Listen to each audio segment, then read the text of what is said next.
A comprehensive sex education bill in Colorado may soon make the state the ninth in the nation to bar abstinence-only courses in both public and charter schools.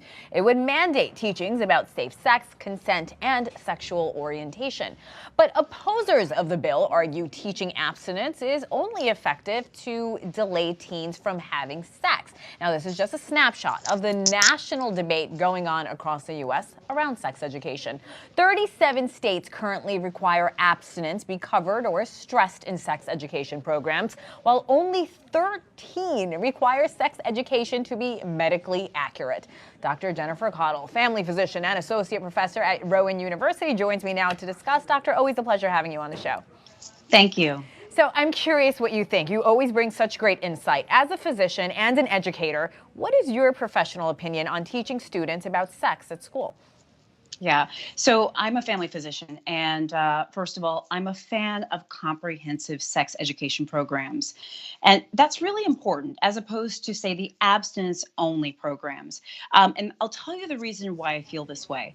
We have good data, good research that actually shows that even though, yes, abstinence, when employed, will prevent 100% of pregnancies, will prevent 100% of STDs, we also know that abstinence-only programs are ineffective.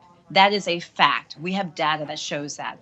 We do also know that comprehensive sex education programs are more effective. And that's why I say, I think we need sex education in schools, but I'm a fan of the comprehensive programs, not those that only promote abstinence only.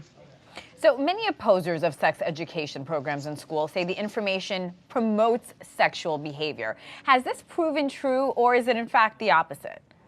I don't think it's true. I don't think it's true at all. I think that knowledge is power. I really do. And I'll go so far as to say that, we're talking about sex education in schools and the importance of the importance of a comprehensive sex education program. But I'm going to go so far as extend that outside the school. I'm advocating that parents are educating their children about sexuality, consent, safe sex practices, et cetera. And also doctors. We need to be doing a better job of this as well. So no, I think that sex education, again, knowledge is power. Students and young people really need to understand the different facets of sexuality, understand what their rights, their choices are, consent, sexuality, and how to make responsible decisions. That's very important. Dr. Caudle, while I was researching this story, some of the facts actually were really surprising. What I mentioned, 37 states currently require abstinence to be covered or stressed, while only 13 require sex education. Now, in many schools, the focus on abstinence goes beyond just warning children about STDs and unplanned pregnancies. Teachers are actually using demonstrations to paint sex as a disgusting act. Can this be harmful, especially for teenagers at such a young and influential age? I think it can certainly be problematic. And to your point, Hannah, I think one of the things we know is that in terms of sexual education throughout this country, state laws are very different. And what's done in one state is not necessarily done in another state. We know that between and among states, sex education programs differ, but also within programs in school districts. Sometimes teachers are not necessarily the best equipped to talk about sex ed. The training for teachers may vary, may differ. And the type of education that students get may not actually be standardized or best practices. So to your point, yes, do I think that there are probably problematic ways that sex education is being delivered to our youth? Yes, I think it probably is happening. And that's another reason why I say we need comprehensive sex education, but perhaps a little bit more research about what best practices are in terms of how to give this information. We have some data, but more is certainly always welcome. So in 7 states, laws prohibit educators from portraying same-sex relationships positively. Do you think this can be harmful to teens as more and more of us talk about this? Yes. Absolutely. I shake my head no, but I say yes. Maybe I should do this. Yes, I think this is so problematic. And I'm speaking right now. I'm not speaking as Dr. Caudle or a family physician. I'm speaking as a woman, as a person who lives in this world, and who personally has the belief that everyone should be treated equally and that everyone should to live their life to the fullest. My personal belief is that this is problematic, and it's not something that I personally agree with. I think that from an educational standpoint, putting my doctor hat back on once again, we know that abstinence-only programs that teach abstinence for heterosexual-only relationships, they're not effective. we need to teach comprehensive sex education that includes not only sexual orientation and sexuality, but also consent and also safe sex practices. I don't believe that anyone should be left out of this conversation, or that anyone should feel that they're not part of this conversation. So do I think that that's problematic? I do.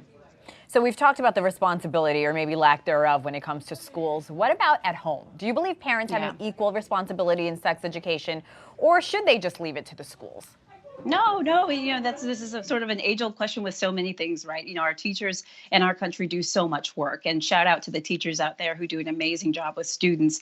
But our parents, it's also our responsibility to educate our students just like our teachers do. And once again, as I did earlier in the conversation, I'm going to extend this not just to parents and to teachers. I'm going to extend it to doctors too. This is a message to my healthcare colleagues out there, for whether you're a PA or a nurse or a doctor or whomever. We also need to be doing at well child visits, at sick visits, talking about sexuality, sexual orientation, consent, safe sex, etc. This is a shared responsibility. It's not just the schools, it includes the parents, but it also includes healthcare workers as well. We need to work together with this. And doctor, before I let you go, I'm so curious, you are a family physician. How many families come to you, patients of all ages, whether they're teenagers or actual parents, with these concerns of how to talk to each other about sex? Does this happen often in your office? Interesting. That's so interesting. I'll be honest with you. I don't have a lot of parents coming to me saying that they're not sure how to talk to their child. Oftentimes what comes up is I'm doing a physical exam or a physical, and for a certain part of the exam, for the appropriate child, I'll dismiss the parents or the guardian so I can talk to the child about, I call it my sex, drugs, and rock and roll talk. We talk about all that stuff. But oftentimes during that talk, the child sort of expresses concerns about bringing issues up or maybe questions they have. And so that's usually where I get the information from, to be honest with you. But I say this, I think Hannah, you bring up a really great point. For any parents out there who feel like, gosh, I don't really know how to talk to my kid, and gosh, what do I say? Hey, look, reach out to either your child's doctor or maybe your own.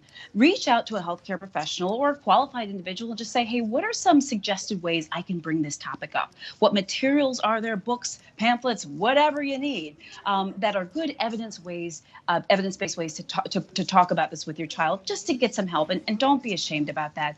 There are a lot of people, I think, that struggle with this. That is such good advice. Dr. Jennifer Caudle, family physician and associate professor at Rowan University. Doctor, I said it before, always a pleasure to have you on. Thank you so much. Thank you. Thank you.